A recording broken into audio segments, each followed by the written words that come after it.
Lynn, the next question is from the director of the Institute for Research on Development and Security in Minsk, Belarus. It says, Mr. LaRouche, many people right now have great hopes for the new U.S. President Barack Obama, who has taken office. After the deafening foreign policy failure of the Bush administration, people link the arrival of the new president with very big changes, both inside the United States and throughout the world. However, a number of experts say openly that the new president is far from being independent and that he was installed in this post by world elites to serve as a scapegoat. The scale and depth of this crisis is too great, and there is so far little basis to hope that this young president will take extraordinary steps.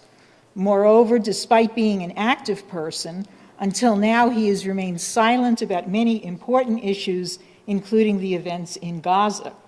On top of everything else, it has been observed that there is a standoff inside the United States between the globalists on the one side and the Siloviki, government, military, and intelligence-oriented people like Gates and others on the other side, and that the latter began to lean on Obama even before he took office. I am referring specifically to the publication of a poll taken among military people in an American military journal, where most of the officer corps was negative toward the president. Do you agree that in Obama's case, the court will make the king, and that in a critical situation, all the failures will be blamed on him? What role do you think Obama himself will play in the future of the U.S.? If you look more carefully at the things, a lot of the stuff you cited you would pass over, because that is the frictional kind of considerations which are, including the reference to Gates. It's a complete misunderstanding of Gates.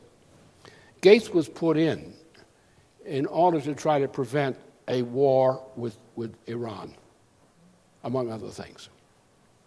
Many of us screamed about this danger, and Gates was accepted and took a position at that, and he's resolved, apparently, to continue to occupy that office in order to maintain the continuity of that function. He's a man of his own opinion.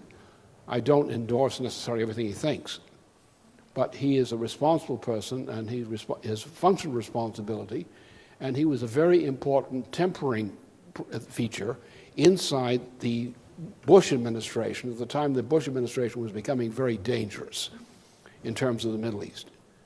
As you have to recognize that Cheney, who was a British agent, and people in Eastern Europe don't get this point about British, and they make most of the mistakes I hear from them are on the failure to recognize the British problem. That's the threat. If you want to save civilization, get rid of the British factor.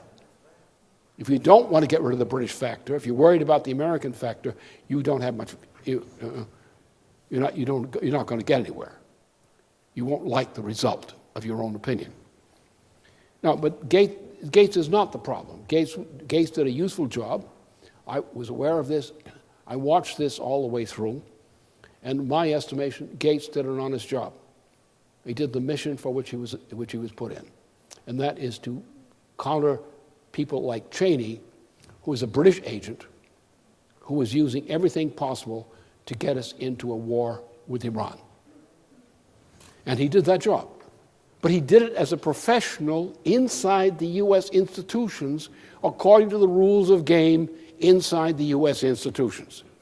If he had not played the game as you play the game inside the U.S. institutions, he would have failed.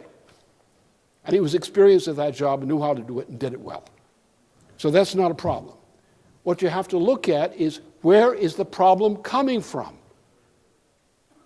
Don't look for signs, strange signs, or satanic signs or symbols, or Freemasonic symbols. Look at the way institutions perform. What is the policy of the United States?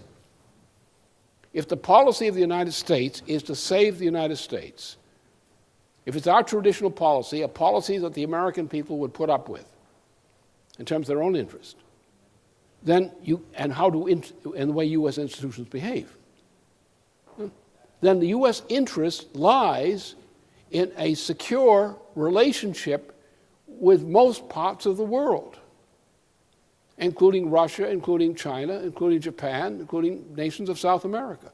Yes, there are conflicts, but we're talking about basic interest. The United States' interest is not in this kind of penny-ante games. It's not in this witchcraft.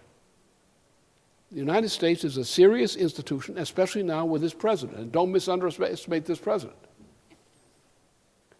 Because the president of the United States is not some flunky stuck in there. We've had a flunky stuck in there, George W. Bush. And I think, I think Putin did not make a mistake in trying to deal with Bush, because Bush was a member of a major, representative of a major state. But I think there was a lot of mythology about this thing. But the point here is that Russia, the U.S. institution, the presidency, is not to be compared with a parliamentary head of government. Parliamentary head of government is a foolish institution. Sometimes they do good things, but they are not a very good institution. They're a relic of feudalism. No?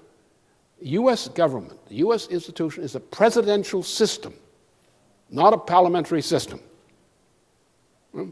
The presidency of the United States is not an individual. The presidency of the United States is the part of a presidency, which includes many people and many institutions. The Congress is a subsidiary but essential institution in this process. Ours is a presidential system. When we have a bad president, we're in trouble. And even people in the good presidential institutions who are decent people have trouble functioning under a bad president or a bad presidential circle. But they try to stay on ship and function and hope for a better president. But the policies that Obama's coming in, and coming in the way he did, was a decision made by the presidential system. Look at the people he brought on. Hillary Clinton. Look at the rest of the people he brought on, the key people. Yeah, you got a few dummies in there, but who did he bring on? He composed around himself the apparatus of a presidency, a U.S. presidency. And he represents a U.S. presidency. He's not a stooge. And don't make that mistake. The fate of Belarus and Russia now depends upon achieving a positive relationship between the United States and Belarus and Russia. That's the way to look at it. Any other policy is fatal folly.